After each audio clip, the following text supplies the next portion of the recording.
दोस्तों, बहुत से स्टूडेंट्स का प्रॉब्लम रहता है कि टॉपिक्स याद नहीं होते, एग्जाम की तैयारी में पढ़ा हुआ भूल जाता है या समझ नहीं आता, कॉन्सेप्ट्स क्लियर नहीं होते।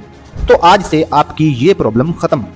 आपको जो तरीका बताया जाएगा आपने उसके मुताबिक पढ़ना है, उसके मुताबिक तैयारी करनी है। हर चीज समझ भी आएगी, याद भी रहेगी और मार्क्स तो फिर जबरदस्त आएंगे ही। प्यारे दोस्तों, आपने तवज्जो से बात सुननी है। कोई भी टॉपिक जो हमें अच्छे तरीके से समझ आ जाता है ना, वो याद करना बहुत आसान हो जाता है और कई दफा तो उसको याद करने की जरूरत भी पेश नहीं आती। हम खुद से उसको लिख लेते हैं। लेकिन शर्त यह है कि टॉपिक इतना अच्छा समझ कैसे आए, इतना अच्छा क्लैरिफाई कैसे हो। तो उसके कई तरीके हैं। आपने इस तरीके पे लाजमी काम करना है जो मैं बताऊंगा। इस तरीके को सजेस्ट किया है दी ग्रेट डॉक्टर फाइनमैन ने। वो कहते हैं कि आप अपना टॉपिक किसी को समझा कर देखें।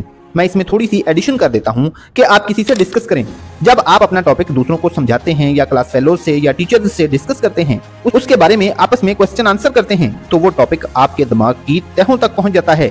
आपको बहुत ही अच्छे तरीके से समझ आ जाता है। यूं फिर वो याद करना आसान हो जाता है और आपके इम्तिहान की तैयारी अच्छी हो जाती है। बस आपको करना यह है कि अपना एक दोस्त क्लास फेलो ऐसा ढूंढना है जो आपके साथ टॉपिक्स डिस्कस किया करे, शेयरिंग किया करे, क्वेश्चन आंसर किया करे। यूं आपकी स्टडीज में परफॉर्मेंस से सब हैरान रह जाएंगे।